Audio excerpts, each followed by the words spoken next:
Welcome to the Future of Real Estate, your chance to find out what's going on in real estate and the real estate market. This morning show is brought to you by the Ellis team at RE/MAX Realty Group. RE/MAX is award winner for most transactions in Florida. With the Ellis team at RE/MAX, it's a family affair. Always call the Ellis team, they'll handle you with care. Welcome to the Future of Real Estate. I'm Brett Ellis of the Ellis team at RE/MAX Realty Group. You can always reach us on our phone at 239-489-4042. Don't forget our website, which is topagent.com. A lot of good and useful information there. A couple weeks ago, we talked to you about, we attended the 5-Star Institute REO short sale summit, basically. And at that institute, we got to meet with, bank presidents and asset managers and, just a lot of different people, even representatives from U.S. Treasury Department, I guess. And one thing that came out of that meeting was this. 2010 is going to be the year of the transaction. And what I mean by that is, or what they mean by that, is the transaction is going to result in either a short sale or a foreclosure. And they may pursue both simultaneously. What they found out what didn't work was 2009 was the year of home retention. They tried to do the loan modifications. The politicians tried to keep people in their homes. And everyone realized that just did not work. In fact, it exacerbated the problem. Now, in early 2009, we had some moratoriums, basically. And everyone said, we're going to hold off on these foreclosures and try to keep people in their homes. So that created a backlog of foreclosures, which are now going to hit us in 2010. In fact, we work a lot of these bank foreclosures for the banks, and we are getting a lot of them. We've already brought a lot to the market, and we got a lot more coming. It takes us a little bit of time, though, because we have to secure the property. If there's a tenant in there, we got to get them out. We have to do valuation. We have to fix up the property. They have to meet with the investor, kind of get everyone on the same page, get the legal on the same page, make sure there's no liens and encumbrances on the property, that sort of thing. And then we bring it to the market. So you're going to see a lot more of that in 2010. But we also think you're going to see more of the short sales. And like I said, they're going to pursue those simultaneously. So we wrote an article for this week's Fort Myers News Press. And what we decided to do was analyze what's going on in the local market. And what we're seeing is this.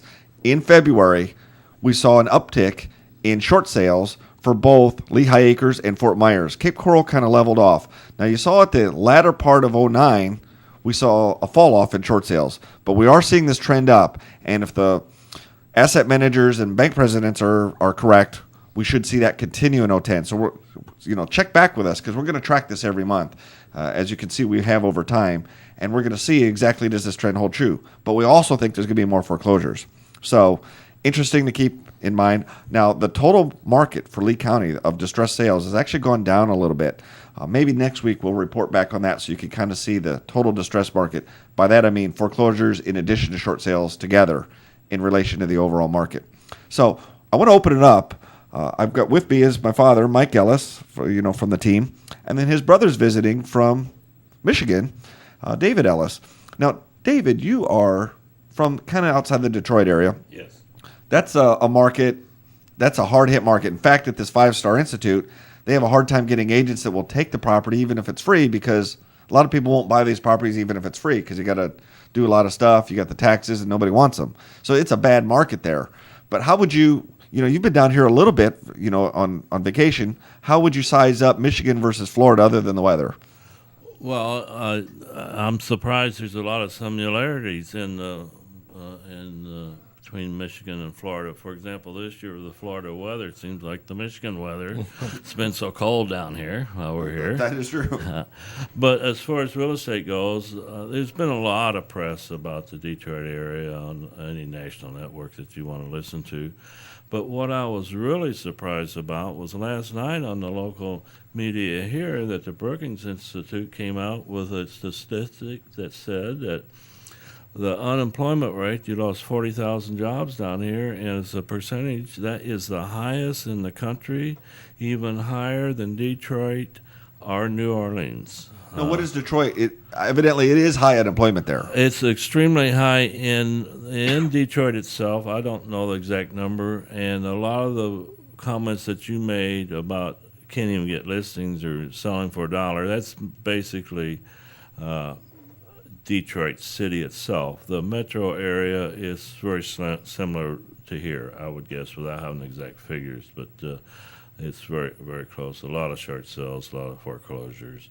My son-in-law is a real estate agent up there, and they're getting hardly no regular sales to speak of. They're all. You work with a lot of buyers here. What do you Yes. think?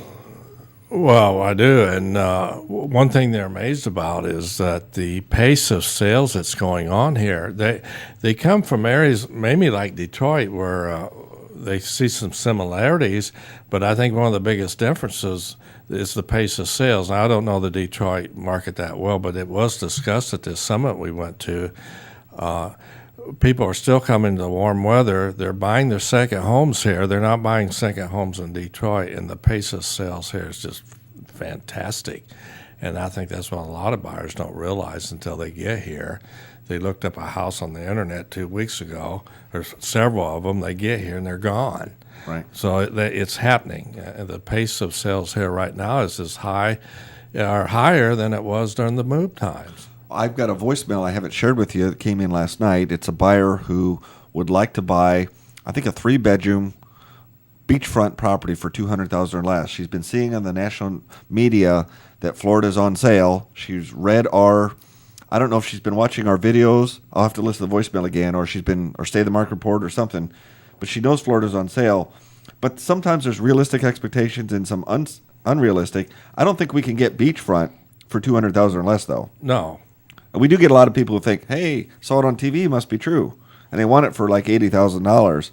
And, a lot of our stuff is way down in price, but not the beachfront. I mean, it's not down like that. I think in one of our State of the Market reports, one of the interesting things that you had researched and discovered on that was the number of homes that had sold at full price or higher. Most people coming here thinks everything sells for less than full price. Well, it's We had over 10,000, I believe. Over 10,000 homes sold at full price or higher. That's right. And what the point they're missing is it's a lot less than the prices were 2 or 3 years ago. It might be 30 to 60% less. They come down and take today's market and think they're going to discount that. It's already down there, and a lot of them are selling for more. That's a big surprise to a lot of buyers. What else should people like Dave or snowbirds from up north who maybe don't know our market, what else should they know about our market? Well, they should know 2 or 3 things. There's still, even though the inventory is decreasing rapidly, there's still a lot of inventory here. The prices are way down. They're just not going to go much more on some of these products. The interest rates are still pretty low. And if they'd act real quick, and if it's the home they're going to live in, there could be a tax advantage. But they got 3 or 4 reasons to go forward right now. And even though we've had the coldest winter on record, it's still a lot warmer here than what my brother said about Michigan.